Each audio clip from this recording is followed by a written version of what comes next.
पश्चिम बंगाल जो कि देश का बहुत चर्चित चुनाव हुआ है और इस चुनाव को लेकर हमारे देश के प्रधानमंत्री, हमारे देश के गृह मंत्री की इज्जत दांव पर लगी।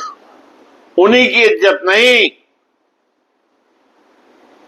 एक दर्जन से अधिक मुख्यमंत्रियों की इज्जत भी चुनाव से जुड़ी हुई है।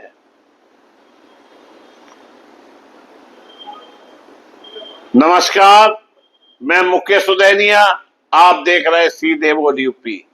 पश्चिम बंगाल में विगत दिन दूसरे दौर के मतदान के साथ ही चुनाव पूरा हो गया।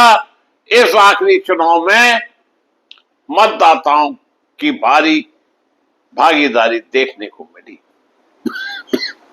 कई जिलों से हिंसा, ईवीएम में गड़बड़ी और केंद्रीय बलों द्वारा दुर्व्यवहार के आरोप सामने आते रहे, लेकिन लोगों ने जमकर वोटिंग की।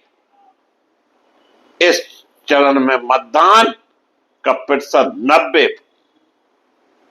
को पार कर गया। इससे साबित होता है कई जगहों पर तनाव के बावजूद मतदाता भारी संख्या में बाहर निकले। इस चरण में दक्षिण बंगाल की 142 विधानसभा सीटों पर मतदान हुआ, जिसमें 3 करोड़ 21 लाख से ज्यादा मतदाताओं ने 14 से 48 उम्मीदवारों की किस्मत का फैसला ईवीएम में कैद कर दिया, जिसको लेकर इतना बवाल हो रहा था।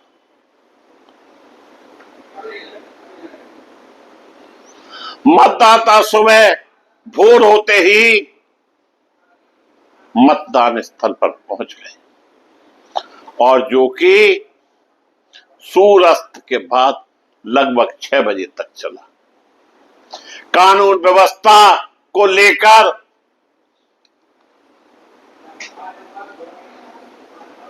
चप्पे चप्पे पर पुलिस, सीआरपीएफ, अर्धसैनिक बल तैनात थे। इस दौरान बंगाल में केंद्रीय सशस्त्र पुलिस बलों की 24 से अधिक कंपनियों को तैनात किया गया, साथ ही हजारों पुलिसकर्मी भी मौजूद थे। इसके बावजूद बागदा, आरामबाग, फलाता, भांगर, बसंती, कैंगिंग, पश्चिम तारकेश्वर, सतगजिया, गाईघाटा, हावड़ा और राज्य के अन्य हिस्सों से झड़पों और कथित हमलों की खबरें आई। कई मामलों में स्थानीय तृणमूल कांग्रेस नेताओं ने केंद्रीय बलों पर घरों में घुसने, कार्यकर्ताओं समर्थकों के साथ मारपीट करने या मतदाताओं के खिलाफ अत्यधिक बल प्रयोग करने के आरोप लगाए। उदय नारायणपुर विधानसभा क्षेत्र के बलरामपुर प्राइमरी स्कूल में बूथ नंबर 2 से 45 के पास 81 साल के एक वोटर पूर्णचंद दुलई वोट डालने के बाद अचानक गिर पड़े और उनकी मौत हो गई। उनके बेटे तरनी ने केंद्रीय बलों पर आरोप लगाया कि उन्होंने इस कमजोर बुजुर्ग को धक्का दिया और बूथ के अंदर कोई मदद नहीं की, जिसकी वजह से यह दुखद घटना हुई। तृणमूल कांग्रेस नेता अभिषेक बनर्जी ने इन बलों को बीजेपी की मिलिशिया बताते हुए उनकी कड़ी आलोचना की। उन्होंने आरोप लगाया कि इन बलों ने वोटरों पर हमला किया। अधिकारियों का कहना है कि बुजुर्ग की मौत अचानक हुई बीमारी की वजह से हुई। दुलई की अस्पताल ले जाते समय मौत हो गई और उन्हें मृत घोषित कर दिया गया। इस विवाद के बीच मुख्य चुनाव अधिकारी ने घटना पर एक रिपोर्ट मांगी। उत्तर बागदा के हमकुरो गांव में तृणमूल नेताओं ने आरोप लगाया कि केंद्रीय बलों के जवान एक बूथ से करीब 200 मीटर दूर तक एक घर में घुस गए और उन्होंने 4 लोगों को पीटा, जिसमें एक ग्राम पंचायत सदस्य और एक स्थानीय कार्यकर्ता शामिल। तृणमूल सांसद ममता बाल ठाकुर तुरंत मौके पर पहुंची और कहा कि महिलाओं को भी पीटा गया है, जबकि बीजेपी नेता शांतु ठाकुर ने इससे इनकार किया। आरामबाग के मासा गांव में लोगों ने दावा किया कि सीआरपीएफ के जवान टीएमसी कार्यकर्ताओं और समर्थकों के घर में घुस गए और कई लोगों के साथ मारपीट की, जिससे लोगों में गुस्सा भड़क उठा और उन्होंने विरोध प्रदर्शन शुरू कर दिया।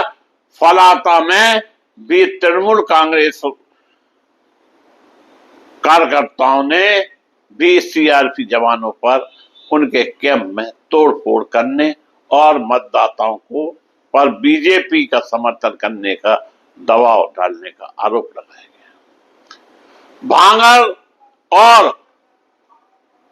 उसके आसपास के इलाकों में आईएसएफ ने आरोप लगाया कि उनके पोलिंग एजेंटों को धमकाया गया और उनके काम में रुकावट डाली गई। पार्टी ने कहा कि उनके एक एजेंट को जान से मारने की धमकी मिली है, जबकि उम्मीदवार अरबुल इस्लाम तुरंत उस इलाके में पहुंचे और प्रशासन पर निष्पक्ष चुनाव सुनिश्चित करने में नाकाम रहने का आरोप लगाया। इस दौरान मतदान के भवानीपुर खास रुचि का केंद्र रहा, क्योंकि मुख्यमंत्री ममता बनर्जी, बीजेपी नेता शुभेंदु अधिकारी दोनों ही चक बोरिया के एक ही बूथ इलाके में मौजूद थे। हालांकि उनकी आपस में सीधे तौर पर मुलाकात नहीं हुई। ममता बनर्जी ने बीजेपी और केंद्रीय बलों पर चुनाव में धांधली करने की कोशिश का आरोप लगाया, जबकि शुभेंदु अधिकारी ने उनकी इस टिप्पणी को उनकी हताशा का संकेत बताया। बताया गया है कि बाद में शुभेंदु अधिकारी तृणमूल कांग्रेस ने एक पोलिंग कैंप में गए और वहां मौजूद कार्यकर्ताओं से मुलाकात की और उनके साथ जलपान भी किया। यह अनोखा नजारा दूसरे दौर के मतदान की सबसे खास घटना और चर्चा था। इसके अलावा इस दौर के मतदान में कई बूथों से तकनीकी प्रतिक्रिया से जुड़ी समस्याओं की खबरें आई। मंतेश्वर के एक बूथ पर वोटिंग कई घंटों तक रोक दी गई, क्योंकि शिकायत की गई थी कि ईवीएम पर तृणमूल उम्मीदवार के नाम के पास टेप लगा दिया गया था। फाल्टा से भी इसी तरह के आरोप सामने आए। पश्चिम बंगाल के मुख्य चुनाव अधिकारी मनोज अग्रवाल ने कहा कि अगर जांच में छेड़छाड़ की पुष्टि होती है तो दोबारा वोटिंग का आदेश दिया जा सकता है और इस पर कार्रवाई जिला अधिकारियों और चुनाव पर्यवेक्षकों की रिपोर्ट पर निर्भर करेगी। इसके अलावा पश्चिम बंगाल में कांटे का चुनाव है। एक तरफ पूरी दिल्ली की सत्ता बंगाल में पिली हुई है, दूसरी तरफ ममता अकेली मैदान में डटी हुई है और लड़ाई भी बहुत कस्माकस। जो एग्जैक्ट पोल मौजूदा समय में आ रहे हैं उन पर भी भरोसा नहीं किया जा सकता है। जैसा कि पिछले चुनाव में, चाहे वो विधानसभा हो चाहे लोकसभा हो, सारे एग्जैक्ट पोल फेल हो गए थे और लगता है इस बार भी एग्जैक्ट पोल फेल होंगे। संभावना यह है कि पश्चिम बंगाल में सरकार हो सकता है ममता बनर्जी की फिर से आ जाए। हालांकि यह चुनाव है, कहा नहीं जा सकता कि पश्चिम बंगाल ने किसके हिस्से में सिंहासन का देने का मन बना लिया है।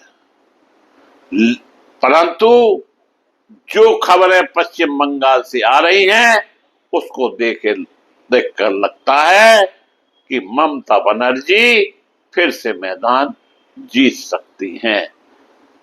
आज के लिए इतना ही, फिर मिलेंगे हम आपसे। आप चैनल को सब्सक्राइब करिए, ज्वाइन करिए और सीधे बोल को देखते रहिए। बहुत बहुत धन्यवाद, बहुत बहुत।